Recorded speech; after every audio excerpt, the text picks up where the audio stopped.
Well, recently there's been a lot more news about the future Disney CEO hunt, as we learned, I think it was last week or a couple weeks ago, that they were going to announce whoever was replacing Bob Iger in 2026 sometime. And now it seems we have even more news on this, as the Wall Street Journal is reporting that Disney is exploring a wider field of candidates, including those outside the company. So we're going to read through this article and get some thoughts on it here. So hi, I'm Jared with Capture the Magic. And again, this is Wall Street Journal.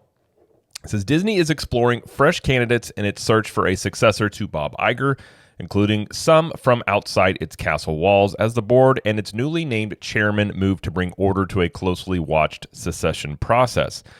Names that have surfaced in Disney's deliberations in recent months include external candidates such as Andrew Wilson, Chief Executive Officer of game company Electronic Arts. People familiar with the matter said. Disney is working with recruiters from the firm Heidrick, one or the other, and struggles to help guide its review of external candidates. And the search firm has identified at least 2 more potential external candidates, these people said. Now, I just want to say, I've been saying for years now that Disney needs to look outside the company, because I think if you look internally at Disney, you got basically the top 2 that they're looking at reportedly have been Josh D'Amaro and Dana Walden. So Josh D'Amaro is the head of the parks, basically, in the cruise ships and that end of things. Dana Walden is the head of the TV side. And I've never felt any of those 2 or anybody else inside the company is really fit to run Disney, as Disney is a unique company in that, in my opinion, I believe they're a theme park company that, if you look at how much money they make for the theme parks, that also happens to make movies, and they have a streaming service and the likes of that. But I think looking outside the company is a pretty smart move, but we'll keep reading here.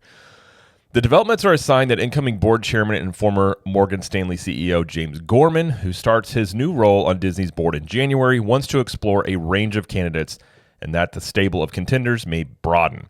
Disney said last month that it plans to name Iger's replacement in early 2026, later than initially planned. And I kind of felt like when they said that was them signaling they weren't going to name, or they didn't like the internal candidates. So hearing this news as of today kind of fits that, because I kind of felt that was what they were signaling when they said that. What appeared to be an internal horse race between a core cluster of 4 tenured Disney executives could now be anyone's game. Disney and Wilson, the Electronic Arts chief, have been in touch repeatedly in recent years. In 2018, he interviewed for the top job at ESPN before it went to current chief Jimmy Pitaro. Then, during Bob Chapek's tenure as Disney CEO, Wilson had talks about potentially selling EA to Disney, but the negotiations didn't lead to a deal, according to people familiar with the talks. Puck earlier reported that Wilson had interviewed and discussed potentially selling the company to Disney, as Disney explored options over the past year for a strategic partner for ESPN. The company talked to Wilson about a partnership between EA and ESPN, according to people familiar with the matter, and those talks did not result in a deal. Disney has said video games represent an important growth area of the company, and earlier this year announced an expanded partnership with Fortnite maker Epic Games. As somebody who plays video games, EA is not a good video game partner. I've not been a fan of anything they've really done for the most part. A few things here and there. The last couple of Star Wars games they've made have been pretty decent, but when everything else, for the most part, I think has been pretty underwhelming in terms of what they have produced, especially like the last decade. Gorman, who describes himself as an aficionado of the chief executive role and shepherded Morgan Stanley through a relatively drama-free succession process, is focused on finding the right candidate to help Disney move past its reliance on its larger-than-life CEO. The former Wall Street executive was named incoming chairman last month, succeeding former Nike CEO Mike Parker, who will leave the board on January 2nd. Gorman has been chair of the Disney Board's CEO Succession Planning Committee since August. It is the early days for the Disney succession race, and it's unclear who may ultimately be elevated to the top job. Disney is scheduled to report its financial performance for the September quarter on Thursday, which I do think is going to be a very interesting report. I'm curious how that's going to look with the parks, overall revenues, and things like that. Before Gorman's ascent, 4 Disney executives were viewed inside the company as frontrunners, each of them in the throes of efforts to turn around the fortunes of Disney, which, like many of its rivals, is contending with cord-cutting, the rise of streaming, and changing movie-going habits. Also, they're contending with massive changes they made in the parks that I think are starting to just now notice in my opinion, the negative effects in terms of the market reacting to that. That's also something the incoming CEO would have to deal with on some level. Dana Walden and Alan Bergman, co-chairs of the entertainment division, are overseeing a pivot to streaming while trying to manage the slow decline of the cable industry and a less predictable theatrical business as movie-going habits change. Or it just could be make good movies and people will still go see movies, as was proven this summer with Inside Out 2 and Deadpool and Wolverine. But what do I know? Josh D'Amaro, the head of the theme parks and the experiences such as cruises and resort vacations, is working to ensure that Disney's main profit engine keeps humming in the face of slowing parks attendance, while ESPN boss Pitaro is busy helping the sports giant transition into a streaming future. Iger has vowed to step down when his contract expires at the end of 2026. I mean, at this point, probably so, given how much people are involved in this now, but there's always the risk that Iger just decides to extend his contract another 2 years, as he's done like 20 different times, I swear. He has himself explored ideas for how to fill the top job, including by appointing 2 CEOs to share it. I actually think that is the way forward, and I've actually been saying this for a while, because if you look at what turned Disney around in the 90s, 2 CEOs, Frank Wells, Michael Eisner. I think that combo was is very similar to like Walt and Roy back in the day, Walt Disney and Roy Disney.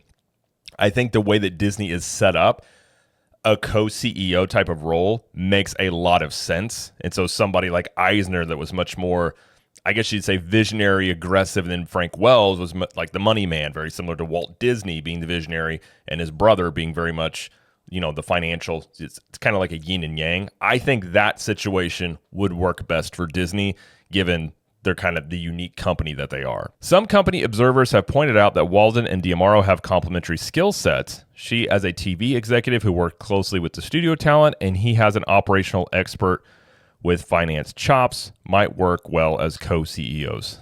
I think that would be a terrible combo, personally.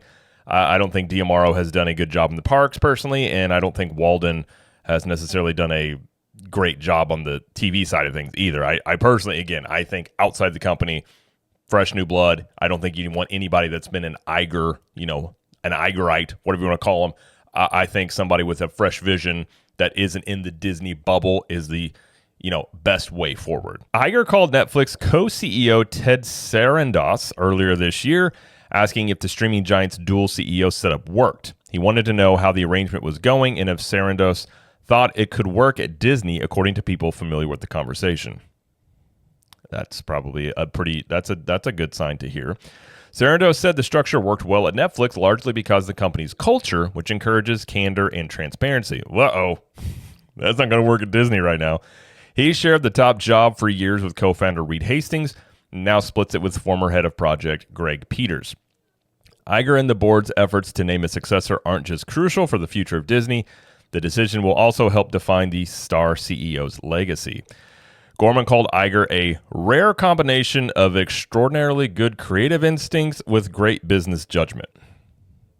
I'll agree to disagree. I think Bob Iger's been really good at buying stuff. I don't think he's been good creatively necessarily. I guess business judgment would go into buying things, but what they've done with the things that they've bought, I don't think has been that great. I think you look at Star Wars, Marvel, yes, did very well at one point, has had quite the fall off. So that's at least just my opinion. I'm sure other people may feel differently, but that's just how I view it. He said he understood why Disney wanted to keep Iger around so long, but people don't last forever, so eventually you have to move, he said. Gorman said he was attracted to the Disney board because it presented an opportunity to create a formal process around succession planning and work with intent, have absolute clarity around dates and timing, the development of talent, and just run it like you would any normal business process. So, I'm not surprised by any of this. Again, I think a dual type of CEO position has worked for Disney in the past. I think that's probably the best way forward because, again, Disney is a unique company in that they have the movies, they have streaming and the theme parks, but I think majority of it now is the theme parks with a lot of weakness on that end with, not only how the current market is sort of reacting to the attendance drop, but also the competition coming from Universal on that end. So even their strongest segment has a lot of competition, a lot of issues that need to be dealt with there. And personally speaking, I don't think Bob Iger has been a great CEO. I think he likes to buy things, but I don't think he's set forth a vision that has really done well over time. And all of Disney's issues currently, you place them right at the blame of Bob Iger, because this is how things go. You set the culture. He set the culture for how the things have gone the past little bit here when they've had some issues and the brand damage with Disney. And so for whatever struggles Disney is currently having, I always find it interesting how most of these publications will openly talk about Disney having struggles, yet they won't blame it on Iger when he is the CEO. And even when Chapek was in charge, Iger was still chairman of the board, and Chapek reported to Iger. So Iger never left. Chapek essentially, in my opinion, a lot of it was a fall guy. Now, I don't think Chapek was a great pick for a CEO either. So therefore, that brings into question Iger's judgment in terms of choosing a CEO, because apparently he was very much gung-ho about Chapek, and we all know how that ended up playing out. Now, I don't know a lot about the CEO of EA Sports here. He kind of looks like a villain of sorts, maybe. I don't know. I don't know anything about him. He might be a good CEO, but hearing them talking about getting advice on the dual CEO position, I think that's a way to go forward, but I think it has to be people that are willing to work with somebody else. If you got two people working together, it'd be really easy for the other one to try and backstab the other person and just be caught up in all, politics or all that stuff like that, which we know Disney likes to do, is get caught up in these things. So if you have the right people in place, this is the thing that can work. And again, I think in the 90s, it worked great when Frank Wells and Michael Eisner did that. After Frank Wells died, tragically, that's when things kind of started to slip, and Eisner wasn't as an effective CEO, because I think part of his effectiveness was having Frank Wells there to be the yin to his yang. So I think you need people with complementary strengths and a willingness to work together and have lay out a vision for what they want Disney to be. And really you have to bring somebody in who understands, what's been happening and where they want to go, and is willing to look at these issues and be honest about them. And the CEO of Netflix was talking about, it's worked for them because of transparency in the company. Disney's not a transparent company. They won't take an L. They won't admit fault. They won't even admit that Universal is a major competitor to them in the theme park realm of things, as Iger has said that, they're reacting to us, and we've known about Epic Universe for over a decade. So I think somebody coming in, or two people or whoever coming in outside the company, could bring a fresh new culture, set their way, whatever the vision for Disney going forward, lay that out strongly. And I think really bringing somebody in outside the company, if you're talking about the brand damage that has been done to Disney over, let's just say, the past decade, one of the only ways, in my opinion, that you would fix that problem is someone new coming in and even admitting there were mistakes made. This is not the old Disney. This is what we're going forward. And in my opinion, bring back the heart of what it was of, talking about Walt and his vision and what Eisner and Frank Wells did back in the 90s, and really set up and say, we're going to go for a renaissance of Disney like we did in the 90s, and back that up with people that you hire for positions, the quality of movies, shows, all these things like that. Everything I'm hearing about James Gorman, he seems like a very solid pick for this, as he has had success in this realm before. And again, I think you're taking this out of the hands of Bob Iger, which I think is another plus with this, because likely Bob Iger is way too close to this, and they even mentioned this in the article, but Iger is basically, in my opinion, obsessed with his legacy at this point. So bringing somebody else in here to basically maybe help run this, I don't know how much power Iger has in the final say or James Gorman has in the final say, but it seems like Gorman has the board, and the board is going to listen to him. So perhaps in this situation, they would listen to Gorman, over Iger if there was a difference of opinion here. It seemed like Dana Walden at one point was the front runner here, at least for a period of time. I kind of figured that may not be the case now, as one of the reasons that could be that she's not going to be in the running of this is her best friend is former presidential candidate Kamala Harris. So I'm wondering if the fact that Disney may have promoted her up if she were to win the election, as they may have had, thinking they had a direct line to the White House. Given that that's not the fact now, maybe that drops her down a little bit. Hard to know. Those reports were out there in terms of, she was leading the running of this for a period of time, and one of the factors was her relationship with Kamala Harris. And probably, looking at it honestly, the corporate world probably is just as political as the political world itself, so that's very much something that's possible. We'll have to wait and see how this all shakes out, but I definitely think whoever takes over, it's going to be not the most ideal situation to walk into, as You have these, Disney Plus and its streaming struggles. You have the theme parks with major competition and a lot of resentment from the fans on that side of things. Plus, you have a shrinking linear TV side of things that is just constantly getting smaller and smaller there, plus the cable side. There have been some successful movies this past year for Disney, but all in all, if you look at it the last few years, the movie side hasn't been that hot either. So whoever walks into this role is not going to be walking into a rosy situation necessarily.